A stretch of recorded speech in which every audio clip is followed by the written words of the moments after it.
Good afternoon, നമസ്കാരം. Express Group of Companies expert അഡ്വൈസിൻ്റെ പുതിയൊരു എപ്പിസോഡിലേക്ക് എല്ലാ വ്യൂവേഴ്സിനും warm welcome. First of all happy Diwali to all of you and your family. അപ്പോൾ എന്നത്തെയും പോലെ ഇന്നും നിങ്ങളുടെ ക്വസ്റ്റ്യൻസിനും കൺസേൺസിനും ഒക്കെ ആൻസറുമായിട്ട് നമ്മുടെ സിദ്ദീഖ് സാർ ഇവിടെ എത്തിയിട്ടുണ്ട്. He is the CEO of Express Group of companies. Please welcome to the show sir. Thank you. അപ്പോൾ ഇന്നത്തെ സെക്ഷൻ സ്റ്റാർട്ട് ചെയ്യുമ്പോൾ നമുക്കൊരു ആംനസ്റ്റി അപ്ഡേറ്റ് കൊടുക്കാനുണ്ട് നമ്മുടെ എല്ലാ വ്യൂവേഴ്സിനും. സാർ തന്നെ കൊടുത്തോളൂ. അതൊരു വലിയൊരു സന്തോഷ വാർത്തയാണ്. ആരും എക്സ്പെക്റ്റ് ചെയ്യാത്ത ഒരു സംഭവമാണ്. കാരണം ഇത് ഒരു 2 മാസം ആകുമ്പോഴേക്കും ഒക്ടോബർ 31 അത് ലാസ്റ്റാണ് എന്ന് ഒക്ടോബർ 20 മുതൽ എല്ലാ ഇമിഗ്രേഷൻ ഓഫീസേഴ്സും ആണയിട്ട് പറയുകയായിരുന്നു. മാക്സിമം ആളുകൾ വരട്ടെ എന്ന് കരുതിയിട്ടാണ്. എന്നിരുന്നാലും എന്ത് പരിപാടി ലോകത്ത് എവിടെ വെച്ചാലുള്ള അവസ്ഥ ഇതാണ്. അവസാനത്തെ 2-3 ദിവസം ആളുകൾ വെച്ച് നീട്ടി ഒരു വല്ലാത്തൊരു തിരക്ക് അനുഭവപ്പെടും. നോർമലി ഉള്ള ആമർ സെൻറ്ററുകൾക്ക് 10 മണിക്ക് വരെ ക്ലോസ് ചെയ്യേണ്ട ആമർ സെൻറ്ററുകൾക്ക് 12 മണിക്കും 1 മണിക്കും ക്ലോസ് ചെയ്യാൻ പറ്റാത്തൊരവസ്ഥ. അപ്പോൾ അത് കണ്ടപ്പം പിന്നെ ഗവൺമെൻറ് കരുതി കാണും. പിന്നെ നവംബർ ഡിസംബർ നോർമലി UAE ഒരു പ്രത്യേകത ഉണ്ടല്ലോ, പതാക ദിനവും രക്തസാക്ഷി ദിനവും നാഷണൽ ഡേ ഒക്കെ ആയിട്ട് ബന്ധപ്പെട്ട്. അപ്പം പിന്നെ അവരൊന്നും ചിന്തിച്ചില്ല. അതായത് മാനുഷിക പരിഗണന കൊടുക്കുന്ന ലോകത്തിലെ ഏറ്റവും നല്ല ഒരു രാജ്യം എന്ന നിലക്ക് അവർക്ക് പിന്നെ രണ്ടാമതൊന്നും ചിന്തിക്കാനുണ്ടായില്ല. ഡിസംബർ 31 വരെ അങ്ങോട്ട് നീട്ടി. പക്ഷേ ഈ ഒരു 2 മാസ കാലയളവിനുള്ളിൽ എല്ലാവരും ഈ ഒരു ആംനസ്റ്റി യൂസ് ചെയ്തിട്ടില്ലെങ്കിൽ 1 മില്യൺ വരെ ദിർഹം പേയ്മെൻറ്റ് പിഴ കിട്ടാനുള്ള ചാൻസ് ഉണ്ട്. അതെല്ലാവരും പ്രത്യേകം ശ്രദ്ധിക്കണം. ഇനിയും 2 മാസമുണ്ടല്ലോ എന്ന് കരുതി പ്രത്യേകിച്ച് നമ്മൾ മലയാളികൾ ഡിസംബർ 25 വരെ ക്രിസ്മസ് ആഘോഷിച്ചിരിക്കും. പിന്നെയുള്ള ഒരു 6 ദിവസം പെടാപ്പാട് പെടും. അപ്പോൾ അതിന് ഒരു സമയം ഉണ്ടാക്കരുത്. എല്ലാവരും ക്ലിയർ ആക്കിയിട്ട് തിരിച്ചു വരാനുള്ള ഒരു അവസരം ഈ ആംനസ്റ്റിയിൽ ഉള്ളത് കൊണ്ട് അത് എത്രയും പെട്ടെന്ന് ഉപയോഗപ്പെടുത്തുക എന്നാണ് പറയാനുള്ളത്. യെസ്, അതാണ് നമുക്ക് ഇന്നത്തെ ഏറ്റവും പുതിയൊരു അപ്ഡേറ്റ്.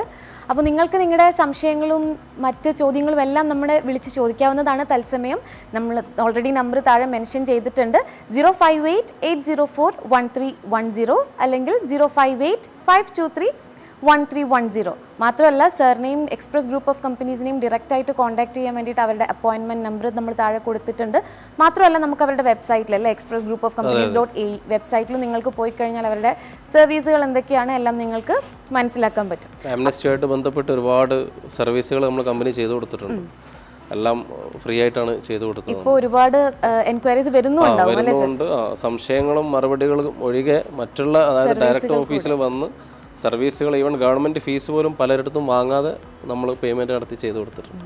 അത് എല്ലാവരും ഇപ്പം ചെയ്തു കൊടുത്തിട്ടുള്ള എല്ലാവരും വളരെയധികം താങ്ക്ഫുൾ തന്നെയായിരിക്കും എക്സ്പ്രസ് ഗ്രൂപ്പ് ഓഫ് കമ്പനീസ് എന്നുള്ളത്. നിങ്ങൾ ഇങ്ങനത്തെ ഒരു പ്രതിസന്ധിയിലാണെങ്കിൽ സാറിനെ കോൺടാക്റ്റ് ചെയ്യാൻ വേണ്ടി മറക്കരുത്. അപ്പോൾ ഇന്നത്തെ സെക്ഷനിലേക്ക് നമുക്ക് പോവാം. അപ്പോൾ അതിൽ ഫസ്റ്റ് നമുക്ക് വന്നിട്ടുള്ളൊരു സംശയം എന്ന് പറയുന്നത് റെസ്റ്റോറൻറ്റ് ജീവനക്കാർക്ക് ഓറൽസ് ഫുഡ് റിലേറ്റഡ് ജോബ് ചെയ്യുന്നവർക്ക് സ്റ്റാൻഡർഡൈസേഷൻ ഓർ ക്വാളിറ്റി ട്രെയിനിങ് അത്യാവശ്യമാണോ എന്നുള്ളതാണ്. ഈ ഒരു മേഖലയുമായിട്ട് ബന്ധപ്പെട്ട് നമ്മൾ 2-3 എപ്പിസോഡിൽ പല ആളുകളും ഡയറക്റ്റ് വിളിച്ചൊക്കെ ചോദിച്ച ക്വസ്റ്റ്യൻ ആയിരുന്നു ഒക്യുപ്പേഷണൽ ഹെൽത്ത് കാർഡിനെ കുറിച്ച്. നോർമലി നമ്മളൊരു മെഡിക്കലിന് ഉപരി ഈ ഹെൽത്ത് റിലേറ്റഡ് ഉള്ള ആളുകൾ ഒക്യുപ്പേഷണൽ ഹെൽത്ത് കാർഡ് എടുക്കണമെന്നുള്ളൊരു ഇതുണ്ട്. അതുപോലെ തന്നെയുള്ള പ്രാധാന്യമുള്ള ഒന്നാണ് ഈ OHC പോലെ തന്നെയുള്ള പ്രാധാന്യമുള്ള ഒന്നാണ് quality and standardisation training programme. Quality and standardisation programme ചെയ്യുന്ന ഒരുപാട് ട്രെയിനിങ് സെൻറ്റേഴ്സ് ഉണ്ട് ഇവിടെ. ദുബായ് മുനിസിപ്പാലിറ്റി അപ്രൂവൽ വേണം അവർക്ക് ആദ്യം. കാരണം ഫുഡ് റിലേറ്റഡ് എല്ലാം ദുബായ് മുനിസിപ്പാലിറ്റി കൺട്രോൾഡ് ആണ്. ഫുഡ് ആൻഡ് കൺട്രോൾ സെക്ഷനിൽ കൺട്രോൾ ചെയ്തിരിക്കുന്ന ലൈസൻസ് ആയതുകൊണ്ട് തന്നെ അവിടെ രജിസ്റ്റർ ചെയ്തിരിക്കുന്ന ഒരാൾ നമുക്കൊരു കോൾ ഉണ്ട്. ആരാ നോക്കാം. Hello hello good afternoon. ആരാണ് സംസാരിക്കുന്നത്? എന്റെ പേര് സീന എന്നാണ്. ജീന. യെസ് പറയൂ. ഞാനൊരു ലൈസൻസ് ക്യാൻസൽ ചെയ്യാൻ വേണ്ടി അവിടെ NTVയുടെ നമ്പറിൽ അവരുമായിട്ട് ബന്ധപ്പെട്ടിരുന്നു. ഓക്കെ. അപ്പൊ അത് ക്യാൻസലേഷൻ നടന്നു, വേഗം ചെയ്തു തന്നു. അതിന് നന്ദി പറയാൻ വേണ്ടി സാറിനുള്ളൊരു താങ്ക്സിന്റെ ഒരു കോളാണ്. മാഡത്തിന് പേഴ്സണലി നമ്മൾ നല്ല ബന്ധമായി. NTVയിൽ 2 ആഴ്ച മുന്നാണ് മാഡം വിളിച്ചത് അല്ലേ? അതെ അതെ വിളിച്ചു. അതിലൊരു കേസ് അപ്രതീക്ഷിതമായിട്ട് കണ്ടു. അത് മാഡമായിട്ട് യാതൊരു ബന്ധമില്ലാത്തതായിരുന്നു. അത് പിന്നെ നമ്മുടെ മാനേജറെ ഒരു ബന്ധം ഉപയോഗിച്ച് അത് പെട്ടെന്ന് ക്ലിയർ ആക്കി പെട്ടെന്ന് തന്നെ എല്ലാം ചെയ്തു കഴിഞ്ഞല്ലോ അല്ലേ മാഡം? ലിക്വിഡേഷൻ സർട്ടിഫിക്കറ്റ് എല്ലാം കിട്ടിയല്ലോ? ഇല്ല സർട്ടിഫിക്കറ്റ് ഒന്നും കിട്ടിയില്ല. ഞാൻ പിന്നെ അങ്ങോട്ട് പോയില്ല എക്കണോമിക് ഡിപ്പാർട്ട്മെന്റിലേക്ക്. ഓക്കെ. എക്കണോമിക് ഡിപ്പാർട്ട്മെന്റിൽ പോയി വാങ്ങണോ അല്ലേ? അല്ല, ക്യാൻസലേഷൻ പേപ്പർ അയച്ചിട്ടുണ്ടാവും അത് ഓഫീസിൽ നിന്ന്, അല്ലെങ്കിൽ മാഡം ഞാൻ വാട്സപ്പിൽ അത് അയച്ചു തരാം. അത് ഓക്കെ കംപ്ലീറ്റ് ആയിട്ടുണ്ട്, കാര്യങ്ങളെല്ലാം കംപ്ലീറ്റ് ആയിട്ടുണ്ട്. അതും മാഡം ഉദ്ദേശിച്ചതിനെക്കാട്ടിയും വളരെ ഫാസ്റ്റ് ആയിട്ട് ചെയ്യാൻ പറ്റിയിട്ടുണ്ട്. അതെ അതെ കറക്റ്റ്. Thank you. അപ്പോൾ ഇനി NTV കാണുക, എക്സ്പ്രസ് ആയിട്ട് ബന്ധപ്പെടുക, എപ്പോഴും ഓർക്കുക. സന്തോഷമാണ്. Okay thank you Jeena, thank you for calling. അപ്പോൾ നമ്മൾ പറഞ്ഞു വന്നത് ക്വാളിറ്റി ആൻഡ് സ്റ്റാൻഡർഡൈസേഷനെ കുറിച്ചാണ്. DM അപ്രൂവലുള്ള ക്വാളിറ്റി ആൻഡ് സ്റ്റാൻഡർഡൈസേഷൻ കൺസൾട്ടൻസി എന്ന് ക്ലാസ് അറ്റൻഡ് ചെയ്തിട്ട് ഒരു സർട്ടിഫിക്കറ്റ് കിട്ടാനുണ്ട്. അത് പിന്നെ നോർമലി എല്ലാ വർഷവും ക്ലാസ് അറ്റൻഡ് ചെയ്തിട്ട് പുതുക്കണമെന്നാണ്. ചില ആളുകൾ അത് ചെയ്യാറില്ല. ചില സമയത്ത് മുനിസിപ്പാലിറ്റി വരുമ്പോൾ അതിന് ഫൈനും കിട്ടാറുണ്ട്. ഇതിൽ ഉൾപ്പെടുത്തിയിരിക്കുന്നത് ഫുഡിൻ്റെ ഹൈജീൻ, അതെങ്ങനെ ഉപയോഗിക്കണം എന്നുള്ളതും ഫുഡ് കൈകാര്യം ചെയ്യുമ്പോൾ അതിൻ്റെ പാക്കിംഗ്, ഇതെല്ലാം ഇതിന് പ്രധാനമാണ്. ഇപ്പോൾ അടുക്കളയിൽ പാക്ക് ചെയ്യുന്നവർക്കും ക്ലാസ് ഉണ്ട്. അതിൻ്റെ ആ ഒരു ഓരോ പാത്രങ്ങളും എവിടെ വെക്കണം, എന്താക്കണം, ഒരു പാത്രം കഴുകി വെച്ചാൽ അതിൽ വെള്ളം പാടുണ്ടോ, അങ്ങനെയുള്ള ഒരുപാട് കാര്യങ്ങൾ ഹൈജീനിക്കായിട്ട് ബന്ധപ്പെട്ടിട്ടുള്ള കാര്യങ്ങളുണ്ട്. അത് പാത്രം കഴുകുന്നത് എങ്ങനെ, അതെങ്ങനെ ഹീറ്റാക്കണം, എല്ലാം പഠിക്കേണ്ടതുണ്ട്. അതുകൊണ്ടാണ് ഇങ്ങനെല്ലാം പഠിച്ച് ഉള്ള ഒരു നിയന്ത്രിതമായിട്ട് മുനിസിപ്പാലിറ്റി എല്ലാ റെസ്റ്റോറൻറ്റിനെയും ഹോട്ടലിനെയും ഒക്കെ കൺട്രോൾ ചെയ്യുന്നത് കൊണ്ടാണ് നമ്മുടെയൊക്കെ ആരോഗ്യം ഇങ്ങനെ നിലനിൽക്കുന്നത്. അതെ, അപ്പോഴും നമ്മൾ എടുത്തു പറയേണ്ടത് അല്ലെങ്കിൽ നമ്മൾ തുടരെ വാർത്തകളിൽ കേൾക്കുന്നതാണ് ഭക്ഷണം കഴിച്ച് വൈറലായി ഒരുപാട് കാര്യങ്ങൾ. ഇപ്പം മഞ്ഞപ്പിത്തമായിട്ട് ബന്ധപ്പെട്ടിട്ട് ഒരേ ഫാമിലിയിലെ 2 സഹോദരന്മാർ ഇന്നലെ മരിച്ചു. അതും ഇതുപോലെ പിന്നെ കടയിൽ നിന്ന് സ്ട്രീറ്റിൽ നിന്ന് ഭക്ഷണം കഴിച്ചതായിട്ട് ബന്ധപ്പെട്ടാണ്. അതൊന്നും ഇവിടെ കേൾക്കാൻ പറ്റാതെ ഇത്രയും കൺട്രോളായിട്ട് ഗവൺമെന്റ് കാര്യങ്ങൾ കൊണ്ടുപോകുന്നു. അതെ, അപ്പോഴും നമുക്ക് എടുത്തു പറയേണ്ടത് തന്നെ അല്ലേ UAE ഗവൺമെന്റിന് നമ്മുടെ നമ്മുടെ ചോദ്യകർത്താവ് ചോദിച്ച ഈ ഒരു ചോദ്യം വളരെ ഇമ്പോർട്ടൻ്റ് ആണ്. സ്റ്റാൻഡർഡൈസേഷൻ, ക്വാളിറ്റി കൺട്രോൾ ട്രെയിനിങ് വളരെ നിർബന്ധമാണ് ഫുഡ് റിലേറ്റ് ചെയ്ത എല്ലാ ജോലിക്കാർക്കും. ഓക്കെ, അപ്പോൾ ഈ ഒരു ചോദ്യവുമായിട്ട് നമ്മളിലേക്ക് എത്തിയ സുഹൃത്തിന് കറക്റ്റായിട്ടുള്ള ആൻസർ ലഭിച്ചു എന്ന് പ്രതീക്ഷിക്കുന്നു. അടുത്ത ചോദ്യത്തിലേക്ക് പോകുമ്പോൾ അത് ഒരാൾ ചോദിച്ചിരിക്കുന്നത്, ആൾക്ക് ട്രേഡ് ലൈസൻസ് ഉണ്ട്, പക്ഷേ നെക്സ്റ്റ് 2 ഇയേഴ്സിന് ആൾ ബിസിനസ് ഒന്നും ചെയ്യാൻ പ്ലാൻ ഇല്ല. അങ്ങനെയെങ്കിൽ ലൈസൻസ് റിന്യൂ ചെയ്യാതെ വെക്കാൻ പറ്റുമോ? ഓർ എൽസ് ഫൈൻ ഇല്ലാതെ പിന്നീട് റിന്യൂ ചെയ്യുമ്പോൾ പിന്നീട് ഫൈൻ ഇല്ലാതെ പ്രൊസീഡ് ചെയ്യാൻ പറ്റുമോ എന്നുള്ളതാണ് ആൾ ചോദിച്ചിരിക്കുന്ന ചോദ്യം. ഒരുപാട് ആളുകൾ പല സമയത്തും ചോദിക്കുന്ന ഒരു ക്വസ്റ്റ്യൻ തന്നെയാണ്. ചിലപ്പോൾ ഇദ്ദേഹം അന്വേഷിച്ചപ്പോൾ നല്ലൊരു ഉത്തരം കിട്ടിയിട്ടുണ്ടാവില്ല, അതുകൊണ്ടായിരിക്കും നമ്മളെടുത്ത് എത്തിയിട്ടുണ്ടാവാം. ലൈസൻസ് നമ്മൾ എടുത്തു കഴിഞ്ഞാൽ പുതുക്കൽ എടുത്തവൻ്റെ ഉത്തരവാദിത്തമാണ്. എല്ലാ വർഷവും അത് പുതുക്കണം. ലൈസൻസ് എടുത്തു കഴിഞ്ഞാൽ പിന്നെ അവൻ റെസ്പോൺസിബിളായി. ലൈസൻസ് പുതുക്കിയിട്ടില്ലെങ്കിൽ ഓരോ മാസവും 200 ദിർഹംസ് വെച്ചിട്ട് ഫൈൻ എക്കണോമിക്സ് ഡിപ്പാർട്ട്മെൻറ്റിൽ ലൈസൻസിൽ കയറി വരും. ഇനി അദ്ദേഹം ചോദിച്ചൊരു ചോദ്യം, ലൈസൻസ് പുതുക്കാതെ ഫൈൻ ഇല്ലാതെ വെക്കാൻ പറ്റുമോ? There is a system called freezing system എന്നൊരു സിസ്റ്റം ഉണ്ട്. നമ്മൾ എക്കണോമിക്സ് ഡിപ്പാർട്ട്മെൻറ്റിൽ പോയിട്ട് 1 വർഷത്തിനോ 2 വർഷത്തിനോ ലൈസൻസ് ഫ്രീസ് ചെയ്ത് വെക്കാം. 2000 ദിർഹംസ് അടച്ചാൽ നമുക്കത് ഫ്രീസ് ചെയ്യാം. ഫ്രീസ് ചെയ്ത് കഴിഞ്ഞ് നമുക്ക് 2 വർഷം ആണ് നമ്മളത് ഫ്രീസ് ചെയ്യണമെങ്കിൽ 2 വർഷം കഴിഞ്ഞിട്ട് നമുക്കത് റിന്യൂ ചെയ്യാം. ആ റിന്യൂ ചെയ്യുന്ന സമയത്ത് ഫ്രീസ് ചെയ്ത ലൈസൻസ് ആണെങ്കിൽ അതിന് പിന്നെ ഫൈനൊന്നും ഉണ്ടാവില്ല. അപ്പോൾ 2 ചോദ്യങ്ങൾക്കും അദ്ദേഹത്തിന് ഉത്തരമായി എന്ന് കരുതുന്നു. ഇനി ഫ്രീസ് ചെയ്യേണ്ട കാര്യങ്ങൾ, ഫ്രീസ് ചെയ്യുമ്പോൾ ആ ലൈസൻസിൽ വിസക്കാരും ഉണ്ടാവാൻ പാടില്ല. ആക്റ്റീവ് വിസ അതിൽ ഉണ്ടെങ്കിൽ ലൈസൻസ് പുതുക്കിയേ പറ്റൂ.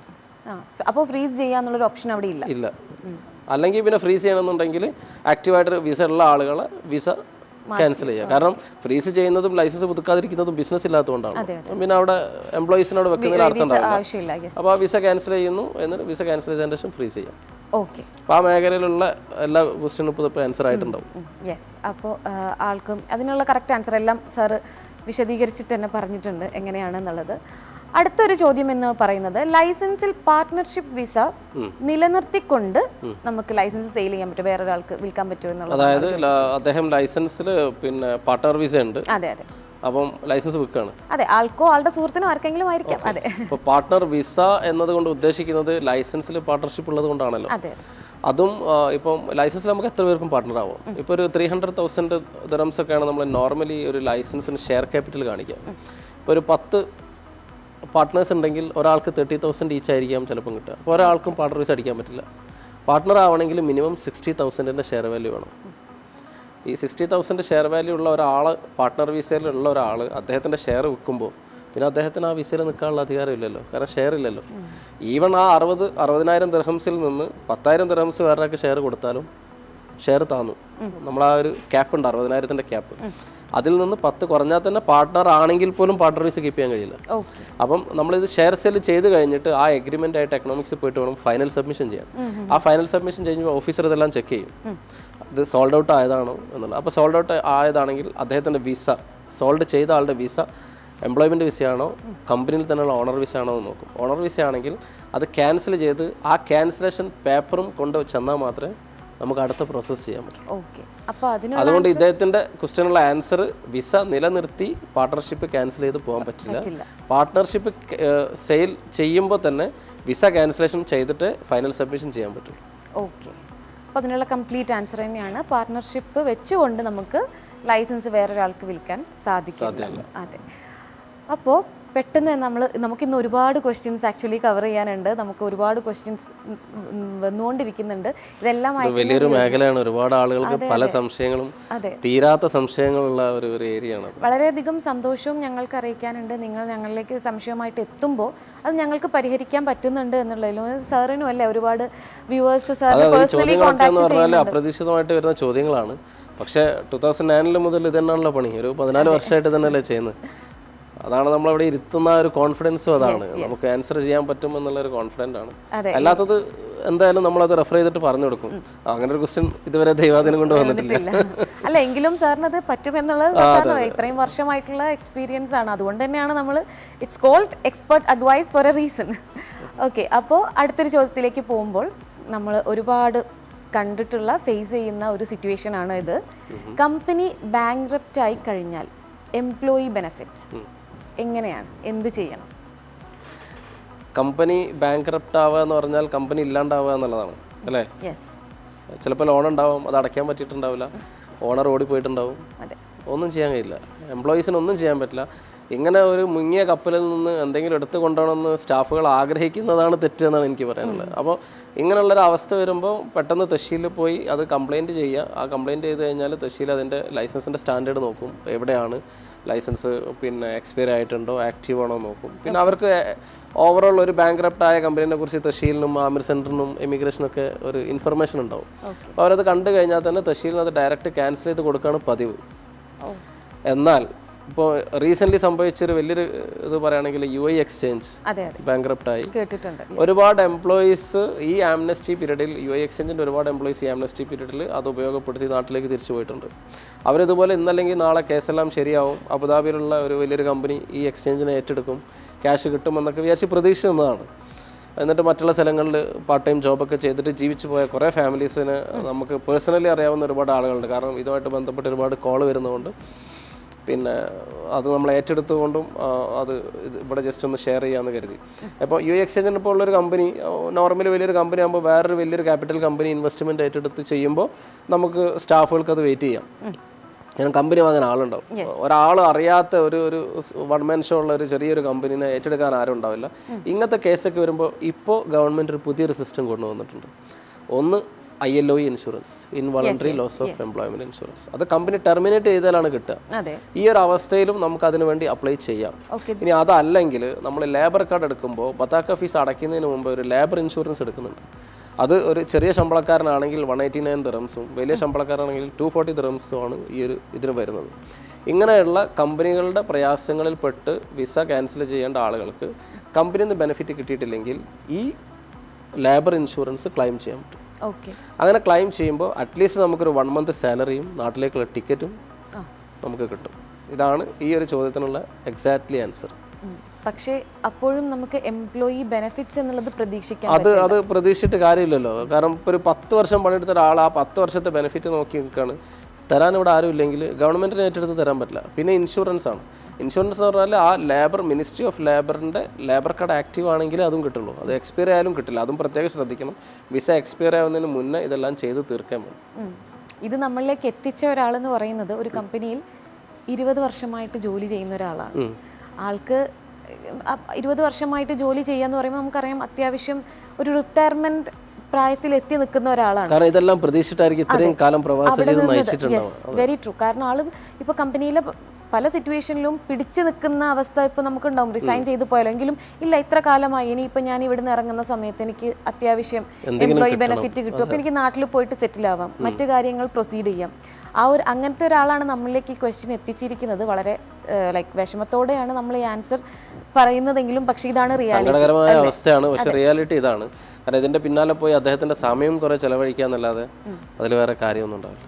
ഓക്കെ, അപ്പോൾ നമുക്ക് നെക്സ്റ്റ് ഒരു സംശയം എന്ന് പറയുന്നത് ഇതിൽ ചെക്ക് കേസിൽ പെട്ടിട്ടുള്ള ഒരാളാണ്. അപ്പോൾ ആളുടെ ഈ ഒരു ആംനസ്റ്റി ടൈമിൽ എന്തായാലും ഈ കേസ് ക്ലിയർ ആവാൻ സാധ്യതയില്ല. കേസ് ക്ലിയർ ആയതിനു ശേഷം വിസ ക്യാൻസൽ ചെയ്യുമ്പോൾ ഹ്യൂജ് ഫൈൻ ആൻഡ് ഡീപ്പോർട്ടേഷൻ ഉണ്ടാവുമെന്ന് ആളുകൾ പറയുന്നു. അപ്പോൾ ഇത് ശരിയാണോ എന്നതാണ് ആൾ ചോദിച്ചിട്ടുള്ളൊരു കാര്യം. അതായത് ചെക്ക് കേസുള്ള ഒരാളാണ് ആംനസ്റ്റി ടൈമിൽ പിന്നെ ഇത് ക്ലിയർ ആക്കിയിട്ടില്ലെങ്കിൽ സുഹൃത്തുക്കൾ പറഞ്ഞതായിരിക്കും ആംനസ്റ്റി ടൈമിൽ. ഈ ആംനസ്റ്റി എന്ന് പറയുന്നത് ഒന്ന് വിസിറ്റ് വിസയിൽ ഓവർ സ്റ്റേ ഉള്ള ആളുകൾക്കും നോർമൽ എംപ്ലോയ്മെൻറ്റ് വിസയിൽ ഓവർ സ്റ്റേ ഉള്ള ആളുകൾക്കും മാത്രം.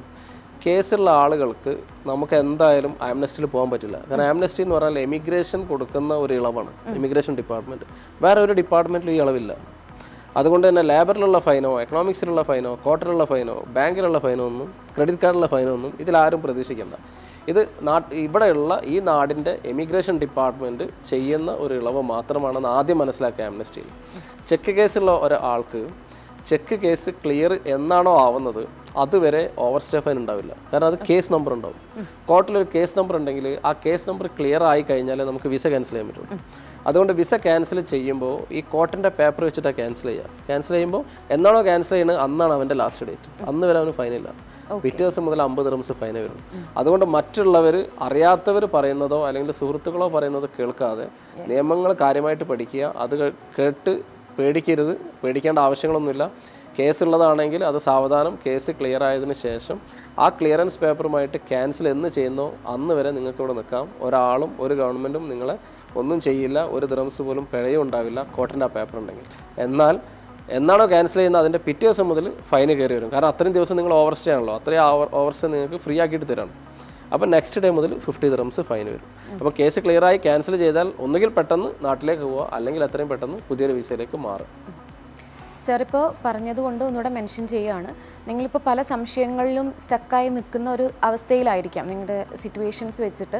പക്ഷേ അതിൽ നിന്നും സുഹൃത്തുക്കളും മറ്റുള്ള ആൾക്കാരും പറയുന്നത് വെച്ചൊരു ഗസ്സിൻ്റെ പുറത്ത് ഒരു കാര്യങ്ങളും പ്രൊസീഡ് ചെയ്യാതിരിക്കുക. എപ്പോഴും മേക്ക് ഷുവർ ചെയ്യേണ്ട ഒരു കാര്യം, നിങ്ങൾ അറിയുന്ന ഇതിൽ എക്സ്പേർട്ടായിട്ടുള്ള ഒരാളെ പോയി മീറ്റ് ചെയ്യാൻ ശ്രമിക്കുക, അവരുമായിട്ട് കാര്യങ്ങൾ ഡിസ്കസ് ചെയ്യുക. ഇപ്പോൾ നിങ്ങൾക്ക് അങ്ങനെ ഒരു സിറ്റുവേഷൻ അല്ലാണെങ്കിൽ ഇപ്പോൾ നമുക്ക് സാറിന് നിങ്ങൾക്ക് നേരിട്ട് വിളിച്ചാൽ കോൺടാക്ട് ചെയ്യാൻ പറ്റുന്ന നമ്മൾ നമ്പർ ഓൾറെഡി മെൻഷൻ ചെയ്തിട്ടുണ്ട് താഴെ സ്ക്രീനിൽ. അപ്പോൾ എപ്പോഴും ഒരു കാര്യം നിങ്ങൾ ചെയ്യുമ്പോൾ ശ്രദ്ധിച്ച് അല്ലേ ജാഗ്രതയോടെ മാത്രം മുന്നോട്ട് പോകാൻ. അതെ, ഓക്കെ. അപ്പോൾ നമ്മൾ അടുത്തൊരു ചോദ്യത്തിലേക്ക് പോവുകയാണ്. ഇപ്പോൾ ഇവിടെ 3 വർഷമായിട്ട് ലൈസൻസ് പുതുക്കിയിട്ടില്ല, 2 വർഷമായിട്ട് വിസയും പുതുക്കിയിട്ടില്ല. ആളുടേതൊരു ഇൻവെസ്റ്റർ വിസയാണ്. ചുരുങ്ങിയ ചിലവിൽ ബാധ്യതകളെല്ലാം തീർത്ത് എങ്ങനെ നാട്ടിലേക്ക് മടങ്ങാമെന്നുള്ളതാണ് ആള് ചോദിക്കുന്നത്. ഇതുപോലെ മുന്നേ നമ്മൾ പറഞ്ഞ പോലെ ബാങ്ക്രപ്റ്റ് ഒക്കെ ഉള്ള പോലെ തന്നെ ഇദ്ദേഹത്തിന് ബാങ്ക്രപ്റ്റ് ആയിരിക്കില്ല, ക്യാഷ് ഇല്ലാത്തത് കൊണ്ട് ലൈസൻസ് പുതുക്കിയില്ല. അതുകൊണ്ട് തന്നെ നോർമലാണ്, ലൈസൻസ് പുതുക്കാൻ പറ്റിയില്ലെങ്കിൽ വിസയും പുതുക്കാൻ പറ്റില്ല. അപ്പം ഇങ്ങനെ ഡെയിലി കിട്ടുന്ന വരുമാനം കൊണ്ട് അല്ലെങ്കിൽ വേറെ എവിടെയും പാർട്ട് ടൈം ജോബൊക്കെ ചെയ്ത് ഇങ്ങനെ ജീവിച്ചു പോകുന്ന ഒരാളായിരിക്കണം ഇദ്ദേഹത്തിൻ്റെ ഈ ഒരു ക്വസ്റ്റ്യൻ കേട്ടിട്ട് തോന്നുന്നത്. വലിയ ബാധ്യത ഇല്ലാതെ, അതായത് ലൈസൻസ് എടുത്തു കഴിഞ്ഞാൽ അത് റെസ്പോൺസിബിലിറ്റിയാണ് എല്ലാ വർഷവും പുതുക്കുക എന്നുള്ളത്. നേരത്തെ പറഞ്ഞ പോലെ നമ്മൾ സ്റ്റാർട്ടിങ്ങിൽ മെൻഷൻ ചെയ്ത പോലെ ലൈസൻസ് എടുത്തു കഴിഞ്ഞാൽ അത് പുതുക്കണം. അത് പുതുക്കാൻ പറ്റാതിരിക്കുന്നത് ബജറ്റ് ഇഷ്യൂ, ഫിനാൻഷ്യൽ പ്രോബ്ലംസ്, അത് നോർമലാണ്, എല്ലാവർക്കും വരുന്ന പ്രോബ്ലമാണ്. ഇപ്പോൾ ആ വന്ന സ്ഥിതിക്ക് ഇപ്പോൾ ചെയ്യേണ്ടത്, ഇപ്പോൾ ആംനസ്റ്റി പീരീഡും കൂടിയാണ്, പക്ഷേ ആംനസ്റ്റിയും ഇൻവെസ്റ്ററുമായിട്ട് യാതൊരു ബന്ധവുമില്ല. അതിപ്പോൾ പറഞ്ഞു, ഒന്നുകിൽ എംപ്ലോയിക്കോ അല്ലെങ്കിൽ വിസിറ്റ് വിസയിൽ നിൽക്കുന്നവർക്ക് ഇവിടെ ചെയ്യാൻ പറ്റുന്നത് ഒന്നുകിൽ ഈ കമ്പനി വേറെ ആർക്കെങ്കിലും വിൽക്കുക. നോർമലി 2 ഇയർ 3 ഇയർ ഒക്കെ എക്സ്പയറി ആയ കമ്പനികൾ ആളുകൾ വാങ്ങാൻ മടിക്കും, കാരണം അത്രയും ഫൈനുകൾ അടയ്ക്കേണ്ടി വരും. ചില ആളുകൾക്ക് പഴയ ലൈസൻസ് കിട്ടാൻ വേണ്ടി ചോദിക്കുന്ന ആളുകളുണ്ടാവും, 2-3 വർഷം എക്സ്പീരിയൻസ് ഉള്ള. അങ്ങനെയുള്ള ആളുകൾ വന്നാൽ ഭാഗ്യം, അത് റെയർ കേസുകളാണ്. അതിന് കാത്തു നിൽക്കാതെ കമ്പനി ലിക്വിഡേഷൻ പ്രോസസ്സ് ചെയ്ത് ലിക്വിഡേറ്റ് ചെയ്ത് ലൈസൻസും ക്യാൻസൽ ചെയ്ത് പെട്ടെന്ന് പോകുന്നതാണ് ബുദ്ധി. ലൈസൻസ് പുതുക്കുന്നത്, നിങ്ങൾക്ക് ബിസിനസ് ഒന്നും ചെയ്യുന്നില്ല എന്നുണ്ടെങ്കിൽ ലൈസൻസ് പുതുക്കണ്ട. കാരണം പുതുക്കുമ്പോൾ 2 or 3 ഇയേഴ്സിൻ്റെ മൊത്തത്തിലുള്ള ഫൈൻ അടയ്ക്കേണ്ടി വരും. അപ്പോൾ അതില്ലാതിരിക്കാൻ ഏറ്റവും നല്ലത് ലൈസൻസ് ലിക്വിഡേഷൻ പ്രോസസ്സ് ചെയ്ത് ലിക്വിഡേഷൻ പ്രോസസ്സിൻ്റെ കോർട്ട് പേപ്പർ കിട്ടിയതിന് ശേഷം വിസ ക്യാൻസൽ ചെയ്ത് ക്ലിയർ ആക്കിയതിന് ശേഷം നാട്ടിലേക്ക് തിരിക്കാം, അല്ലെങ്കിൽ വേറൊരു വിസയിലേക്ക് മാറാം. അതിന് വലിയൊരു ബാധ്യത വരില്ല. ഇതാണ് ഇപ്പോൾ രണ്ടെണ്ണമാണുള്ളത്, 2 ഓപ്ഷൻ. ഒന്ന് ഏതെങ്കിലും ആൾക്ക് വിൽക്കുക, അതാണ് തീരെ ബാധ്യതയില്ലാത്ത പൈസ കുറഞ്ഞ ഏറ്റവും നല്ല എളുപ്പമുള്ള ഇത്. അതിന് ട്രൈ ചെയ്തിട്ട് നടക്കുന്നില്ലെങ്കിൽ ലിക്വിഡേറ്റ് ചെയ്തിട്ട് വിസ ക്യാൻസൽ ചെയ്തിട്ട് പോവാം. ഓക്കെ, അപ്പോൾ ഉള്ള ഓപ്ഷൻസിൽ വെച്ചിട്ട് ഇതാണ് ഏറ്റവും ചിലവ് ചുരുങ്ങിയ 2 ഓപ്ഷൻസ് അല്ലേ സർ? ഓക്കെ, അപ്പോൾ ഇന്ന് നമ്മൾ അത്യാവശ്യം നമുക്ക് വന്നിട്ടുള്ള നമ്മൾ പ്രയോറിറ്റൈസ് ചെയ്തിട്ടുള്ള ക്വസ്റ്റ്യൻസൊക്കെ നമ്മൾ എടുത്തിട്ടുണ്ട്. എങ്കിലും ഇനിയും ക്വസ്റ്റ്യൻസ് നമുക്ക് ഇനിയും ഡിസ്കസ് ചെയ്യേണ്ടതുണ്ട്. അപ്പോൾ ഇന്നത്തെ ഒരു സമയം കഴിഞ്ഞോ? അതെ, സമയപരിധി കഴിഞ്ഞിട്ടുണ്ട്. നമ്മൾ ഓരോ വിഷയം ഡിസ്കസ് ചെയ്യുമ്പോൾ സമയം പോകുന്നത് നമ്മൾ ശരിക്കും അറിയുന്നില്ല.